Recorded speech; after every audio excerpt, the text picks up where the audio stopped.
자, 마지막 강의 들어가겠습니다. 수투 필수 강의 10강 두 함수 fx, gx와의 교점 얘기예요.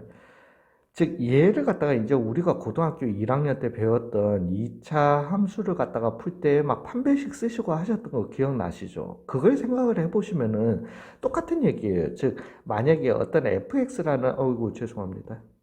왜, 필기 모드. 즉, fx라는, 어이구야, 죄송합니다. 미친놈이네. 자, fx라는 놈이 이런 포물선이 있었단 말이에요. 그리고 난 다음에 gx라는 놈이 내가 얘가 뭐다 그냥 2차 함수인데 요렇게 그냥 1차 함수 직선 함수인데 요렇게 있었다라고 해봐요. fx는 그래서 gx 즉 얘는 지금 안 만나잖아요. 그죠? 그래서 내가 fx는 gx라고 둬도 어차피 교점 없다라는 거 알고 있어요. 근데 얘를 갖다가 fx 빼기 gx로 넘겨주시게 되면 이거 어떻게 된다라고 그랬죠? 는 0이라고 하게 되면 얘를 끌어내려 가지고 x축으로 만드는 거잖아요. 그죠? 그러면서 이 공간 자체가 다 뒤틀리는 거예요. 뒤틀리는 거니까 끌어내려 가지고 얘가 x축이 되게 되면서 fx가 꼭지점 위치가 바뀌게 되면서 뭔지는 몰라도 어찌됐든 이러한 형태가 되게 된다는 거죠. 즉 여기에서 안 만나면은 여기에서도 안 만나는 거예요. 즉 2차는 0이라고 했던 이 2차 방정식의 는 0, x축과 만나는 교점이 없는 거니까 얘는 2차는 0이라고 했을 때 x값이 실수의 x값이 없는 거니까 판별식 t가 0보다 작다로 이렇게 판정나게 되는 거예요. 이해 가셨어요? 그래서 거기에서도 보시면은 뭐 어떤 직선함수와 fx가 뭐 두 점에서 만나기 위해서는 는 0이라고 했을 때 넘겨줬을 때 판별식 t가 0보다 커야 된다. 그 다음에 한 점에서 접하기 위해서는 생각 한번 해봐요. fx가 요렇게 있어요. gx가 요렇게 접합니다. gx가. 그러면은 fx, gx 요 그래프는 y는 fx, y는 gx를 갖다가 그대로 본 거고요. 그 다음에 여기 값을 x값을 뭔지는 몰라도 알파라고 합시다.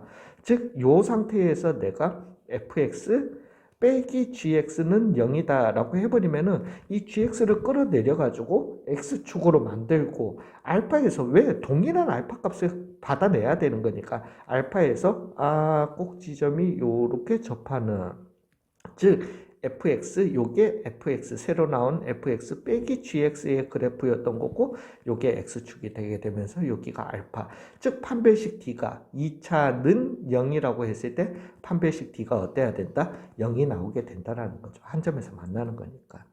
되셨어요? 한마디로 여기에서도 또 우리가 알아둬야 될 거는 뭐냐면은 얘가 지금 두 함수가 알파에서 이렇게 접하잖아요. 그죠? 우리가 접선 다 했으니까 접하잖아요. 그러면은 넘겨주셔도 그 만남의 형태는 유지된다라는 겁니다. 이렇게 접한다라는 거예요. 물론 여기에서도 이렇게만 넘겨주라는 법이 있나요? 아니죠. 즉 gx 빼기 fx라고 fx를 거꾸로 넘겨줄 수도 있어요. 는 0이라고. 이렇게 돼버리면 뭐라는 거다? 다시 한번 얘기해요. 이 fx를 갖다가 넘겨준다라는 행위는 fx를 갖다가 뭘로 만드는 행위다? x축으로 만드는 행위예요. 즉 이걸 갖다가 양쪽으로 쭉 펴줘야 되는 거잖아요. 그러면은 이 공간이 뒤틀리게 되면서 이 직선 자체가 뒤틀리게 되는 거예요. 즉 얘 같은 경우는 요게 fx가 이제 x축이 되게 되는 거고 요 놈이 알파에서 요렇게 만나게 되는 거예요. 즉 gx 빼기 fx의 그래프가 이렇게 나오게 되는 겁니다. 이렇다 손 치더라도 여전히 만남의 형태는 어떻더라? 접하는 형태를 가지게 된다라는 거예요. 이해 가셨어요? 요걸 꼭 좀 이해를 하셔야 됩니다. 그래야지 나중에 굉장히 문제풀이가 재밌어질 거예요. 자, 그러면 조금 더 넘어가 가지고 우리가 요런 그래프를 갖다가 한번 생각해 볼게요.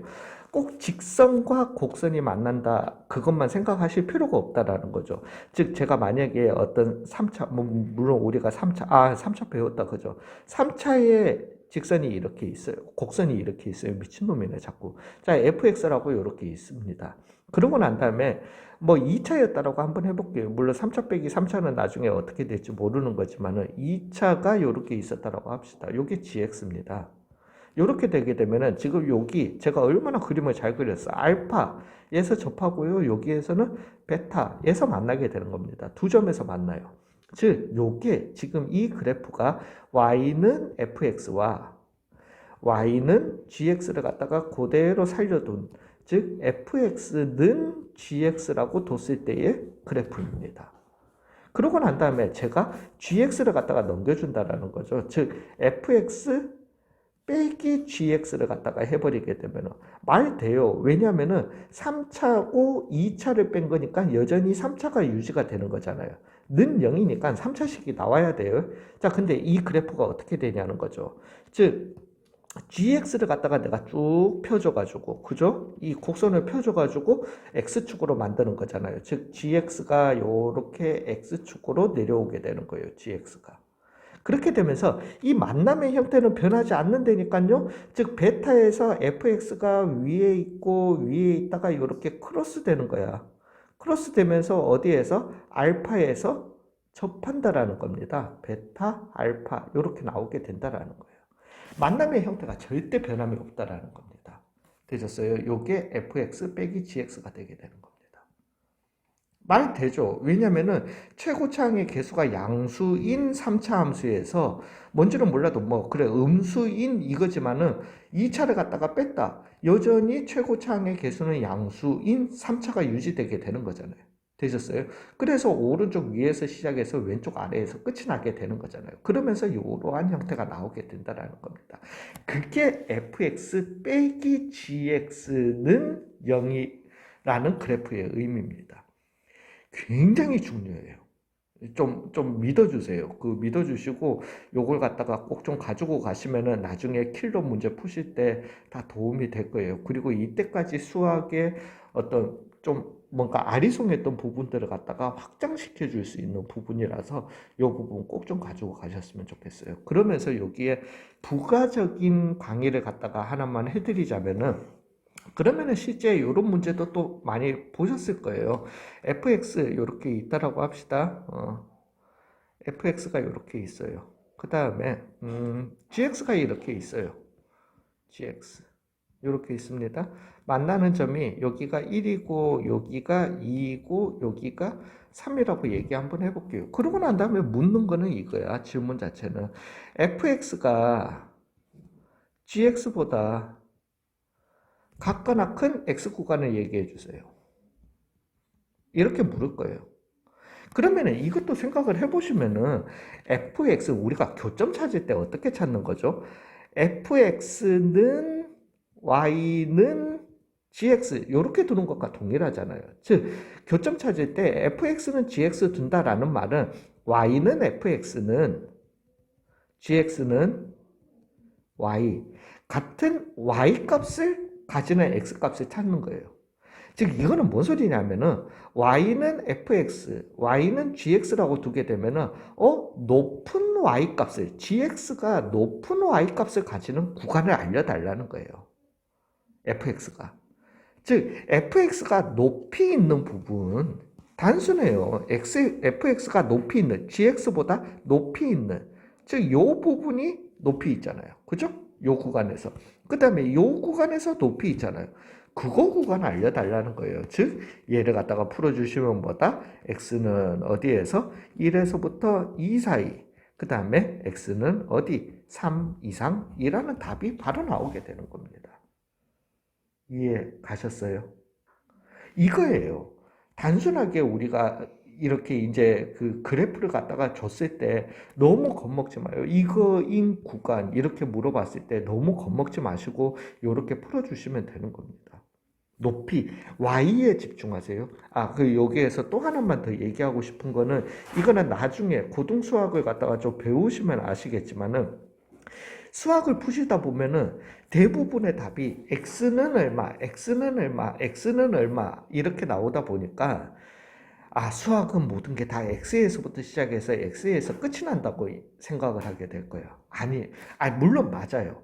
x가 정의역이기 때문에 되게 중요한 거는 맞아요. 함수에서. 그렇지만은 사람들의 관심사는 x가 아닙니다.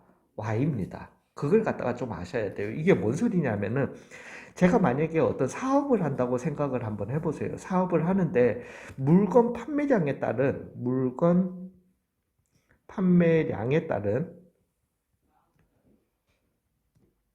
따른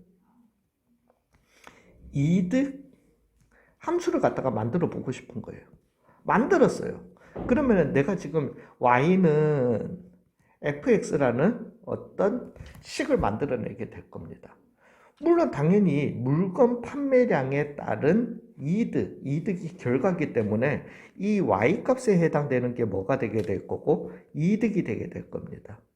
그 다음에 이 x값에 해당하는 게 판매량이 되게 될 거예요. 이런 함수를 갖다가 내가 찾아낸다. 에이, 쌤, 그런 일 없잖아요. 아니요, 진짜 해요. 모든 기업들이 하는 행위입니다, 이게. 그러면은 제가 이런 함수를 갖다가 만들어내고 나면은, 물론 판매량이 뭐 20개면은 얼마 이득이 될지, 판매량이 40개면은 이득이 얼마 될지, 이거 알아낼 수 있죠. 그래서 x값이 중요한 거 아닌가요? 아닙니다. 내가 이 함수에서 얻고 싶은 거는, 알고 싶은 거는 뭐다? 내 이득이 얼마이려면은 내 이득이 만약에 100만 원이기 위해서는 몇 개를 팔아야 되냐를 갖다가 찾고 싶은 거예요. 즉, 이 함수에서 물론 x값이 최종적으로 답이 나오기는 하지만은 최종적으로 사람들이 원하는 거, 수학에서 원하는 거는 x값이 아니라 나오는 y값이라는 거예요. 여기에 조금 이렇게 관점을 바꿔주시면은, 즉 fx가 gx보다 같거나 큰 이라고 하면은 x형 운동되지 마시고 높은 y값을 가지는 구간을 알려달라는 거야. 그냥 단지 그렇게 생각을 하시면은 굉장히 쉽게 접근하실 수 있다라는 거죠. 되셨어요? 예, 수고 많으셨습니다. 그래서 이 추가 강의 10강의를 제가 이렇게 진행을 했는데, 이걸 이제 어떻게 문제에서 풀이해서 적용할지, 특히나 킬러 문제로 점점 넘어갈수록 굉장한 많은 이용이 되게 될 거예요. 그래서, 좀 지랄 맞더라도 이게 왜 이렇게까지 해야 되나 싶더라도 다시 한번 말씀드려요. 이게 뭔가 새로운 지식을 제가 드리는 게 아니라 기존 있던 지식에 보강하는 지식을 갖다가 드린 거예요. 그것만으로도 굉장히 문제풀이에 도움이 될 거고, 최종적으로는 그 킬러 문제 접근법에 굉장한 도움이 될 거니까 한번 믿고 요 정도까지 그냥 이해하시면서 따라와 주시면 감사하겠습니다. 수고 많으셨어요.